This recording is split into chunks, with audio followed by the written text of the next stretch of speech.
Você tem recursos, dinheiro suficiente para ter uma vida confortável, estável e satisfatória? Você considera seu dinheiro somente seu e faz com ele o que você bem entende? Você já desejou ter mais recursos financeiros além do que você tem? Já ansiou ter mais dinheiro e recursos para beneficiar e ajudar seus semelhantes? Como tem sido sua relação com Deus, o dinheiro e sua vida espiritual? Vamos tratar de todos esses aspectos no estudo de hoje, intitulado O Engano das Riquezas. A Bíblia nos diz: pois onde estiver o seu tesouro, aí também estará o seu coração. Mateus 6, 21. Prezada irmã M, ao mostrar-me o Senhor o seu caso, fui transportada há muitos anos atrás, quando a irmã se tornou crente na próxima vinda de Cristo. A irmã aguardava e amava seu aparecimento, o aparecimento de Jesus. Vi a irmã lutando com a pobreza, buscando sustentar seus filhos. Muitas vezes não sabia o que fazer. Sombrio parecia o futuro e incerto. Em sua aflição, a irmã clamava ao Senhor, e ele a confortava e ajudava, e esperançosos raios de luz lhe brilhavam em torno, lhe brilhavam ao redor. Quão precioso lhe era Deus naqueles tempos! Quão doce seu confortante amor!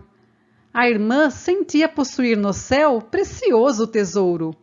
Ao considerar a recompensa dos aflitos filhos de Deus, que consolo sentir que o podia invocar como pai, invocar a Deus como seu pai. Minha atenção foi chamada para seu desejo de possuir recursos. Em seu coração estava este sentimento: oh, se tão somente eu tivesse meios, não os havia de empregar mal. Daria um exemplo aos que são mesquinhos e avarentos. Havia de mostrar-lhes a grande bênção que se recebe em fazer o bem. Sua mente aborrecia a cobiça. Quando via os que possuíam a abundância dos bens desse mundo cerrarem, fecharem o coração ao clamor dos necessitados, você dizia: Deus os visitará. Ele, Deus, os recompensará segundo as suas obras. Ao ver os ricos andarem orgulhosamente, o coração cingido, envolvido de egoísmo como de cinta de ferro, você sentia que eles eram mais pobres do que você, embora você estivesse em necessidade e sofrimento. Observamos que a irmã M tinha o desejo de possuir dinheiro para ajudar os mais necessitados, pois ela via que os ricos eram egoístas e avarentos e não se comoviam com as necessidades de seus irmãos. Via esses ricos como pobres de espírito, de bondade, de caridade, pobres de compaixão e privados da bênção, felicidade e satisfação que se recebe quando se ajuda alguém. Quando você via esses homens orgulhosos de sua bolsa, altivos, vaidosos, orgulhosos porque o dinheiro tem poder, você sentia a compaixão deles e de modo algum você teria sido induzida a trocar de lugar com eles. Todavia, você desejava recursos para empregá-los de tal modo que fosse uma repreensão à avareza. Disse o Senhor a seu anjo que havia até então ministrado à irmã: tenho aprovado na pobreza e aflição, e ela não se separou de mim, nem se rebelou contra mim. Prová-la-ei agora com prosperidade. Revelar-lhe-ei uma página do coração humano com a qual ela não está familiarizada. Mostrar-lhe-ei que o dinheiro é o mais perigoso inimigo que ela já encontrou. Revelar-lhe-ei o engano das riquezas, que elas são um laço, mesmo para os que se julgam seguros contra o egoísmo e imunes contra a exaltação, a extravagância, o orgulho e o amor do louvor dos homens. O Senhor aprovará com prosperidade, com os recursos que ela tanto almejou. Se demonstrará ela fiel nessa prova?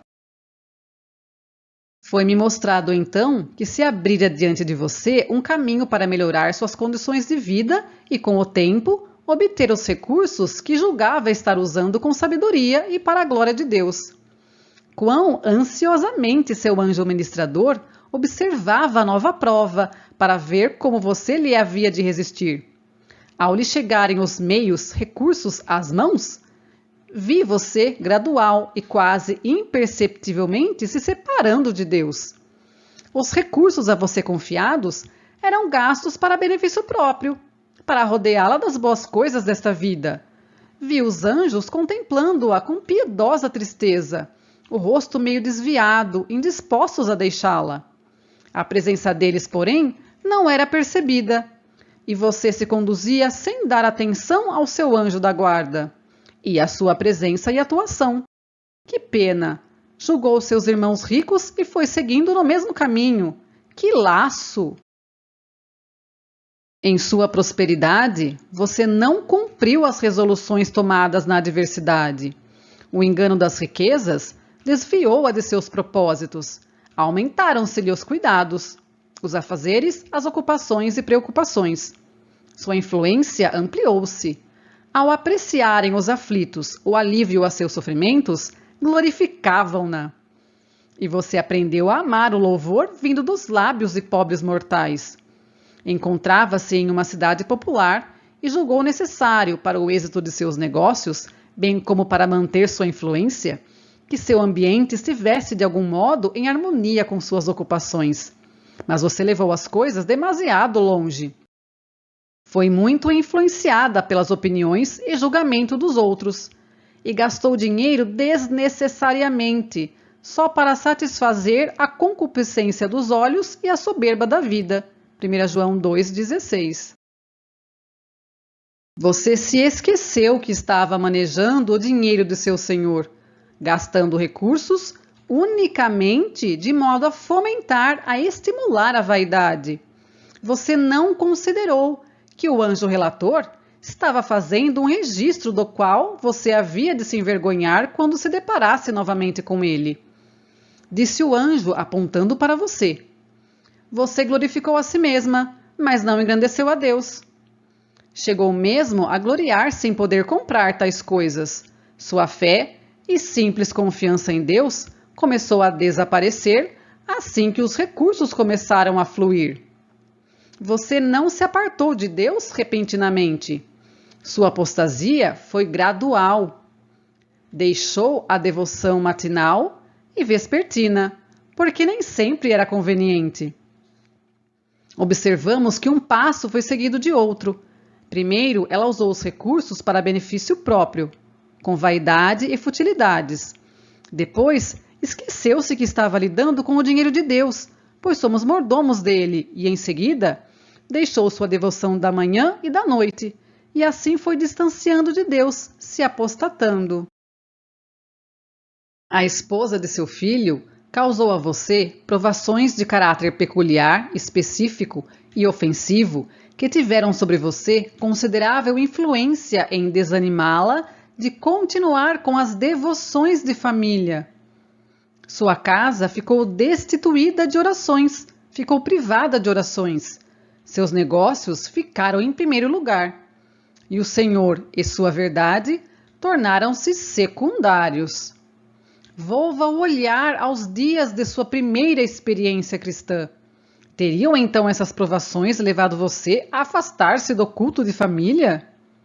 Nisto, na negligência, no abandono da oração particular, você perdeu em sua casa uma influência que poderia haver conservado.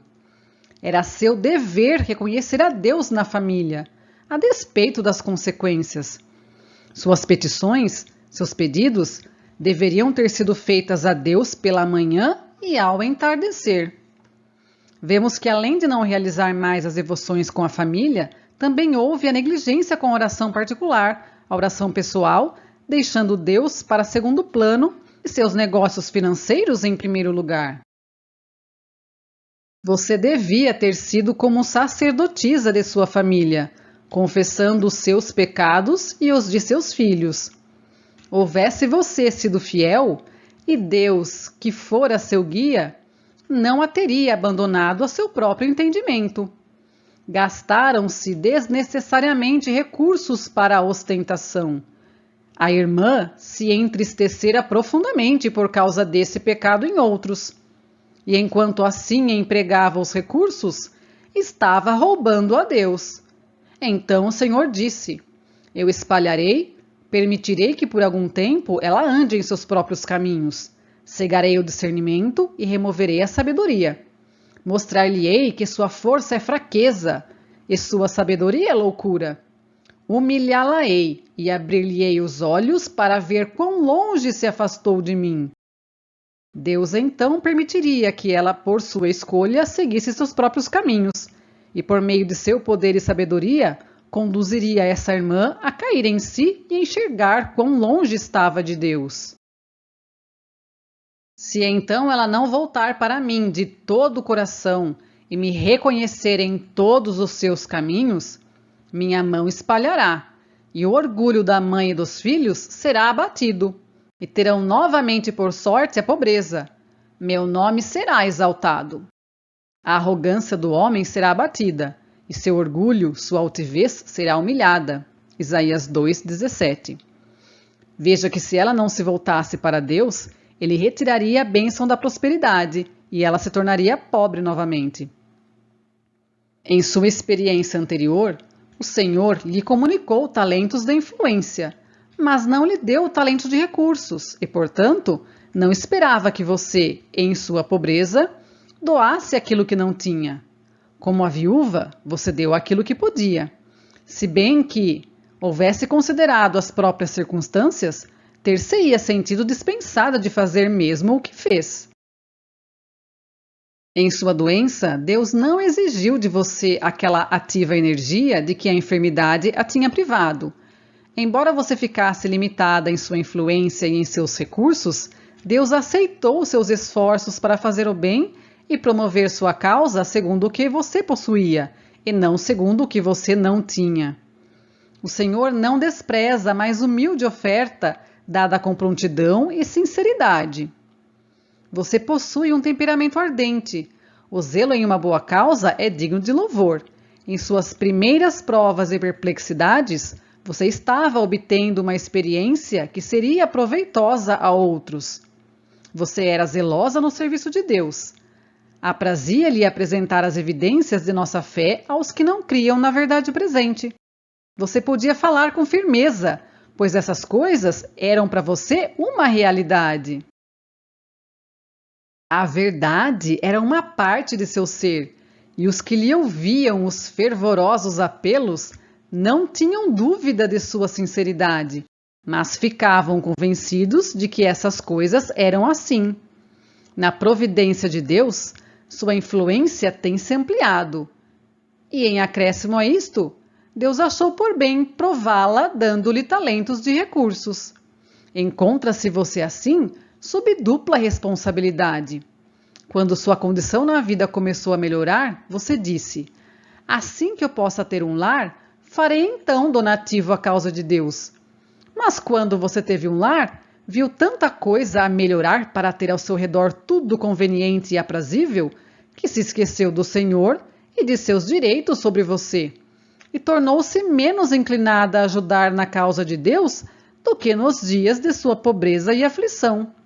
Veja, ela contribuía mais à causa de Deus enquanto era pobre do que agora, sendo mais afortunada com mais recursos. Você buscava então amizade com o mundo e se separava mais e mais de Deus. Esqueceu a exortação de Cristo.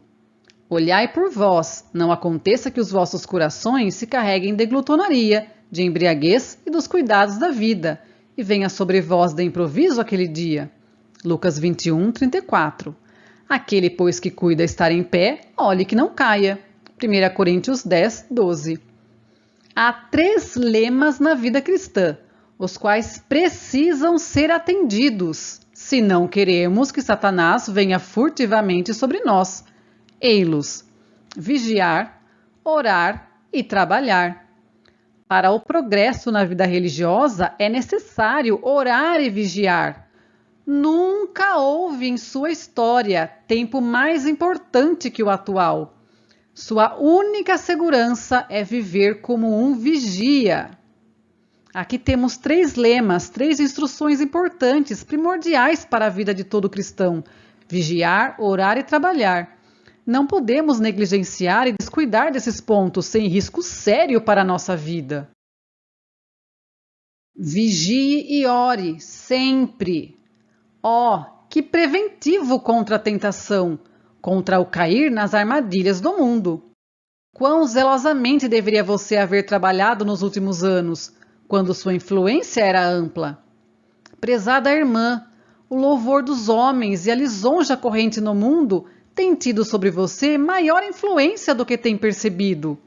Não tem desenvolvido seus talentos, dando-os aos banqueiros. Você é naturalmente amigável e generosa. Esses traços de caráter têm sido cultivados até certo ponto, mas não tanto quanto Deus requer. Possuir meramente esses excelentes dons não basta. Deus requer que estes talentos, se mantenham em constante exercício, praticando sempre boas obras, pois por meio destes talentos, Deus, beneficia os que necessitam de auxílio e leva avante sua obra para a salvação do ser humano. Oportunidade de volver a você, minha irmã, são confiados talentos de influência e talentos de dinheiro, e grande é sua responsabilidade. Deve agir com cautela e no temor de Deus.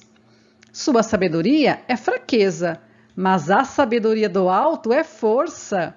O Senhor pretende iluminar-lhe as trevas e dar-lhe novamente um vislumbre do tesouro celeste, para que você possa ter certa compreensão do valor comparativo de ambos os mundos, e então deixá-la escolher entre este mundo e a herança eterna. Caberia a ela avaliar os benefícios e prazeres deste mundo e as riquezas, belezas e maravilhas do mundo por vir, e então se decidir, fazer sua escolha, ou por este mundo, ou pela herança eterna. Vi que ainda há oportunidade de voltar ao rebanho. Jesus a remiu pelo próprio sangue e requer que empregue seus talentos em seu serviço. Você não ficou endurecida à influência do Espírito Santo. Ao ser apresentada a verdade de Deus, encontra eco em seu coração. Prezada irmã, o Senhor tem sido muito misericordioso para com você e sua família. Você tem obrigação para com seu Pai Celestial de louvar e glorificar seu santo nome na terra. A fim de permanecer em seu amor, você deve trabalhar sempre para obter humildade de mente e também para obter aquele espírito manso e quieto que é precioso diante de Deus. 1 Pedro 3:4. Sua força em Deus crescerá à medida que tudo lhe consagrar, à medida que você dedicar tudo a Ele, de maneira que você possa dizer com confiança: quem nos separará do amor de Cristo? A tribulação, ou a angústia, ou a perseguição, ou será a fome, ou a nudez, ou o perigo, ou a espada? Porque estou certo de que nem a morte nem a vida, nem os anjos, nem os principados, nem as potestades, nem o presente nem o porvir, nem a altura nem a profundidade, nem alguma outra criatura nos poderá separar do amor de Deus, que está em Cristo Jesus, nosso Senhor. Romanos 8, 35, 38, 39.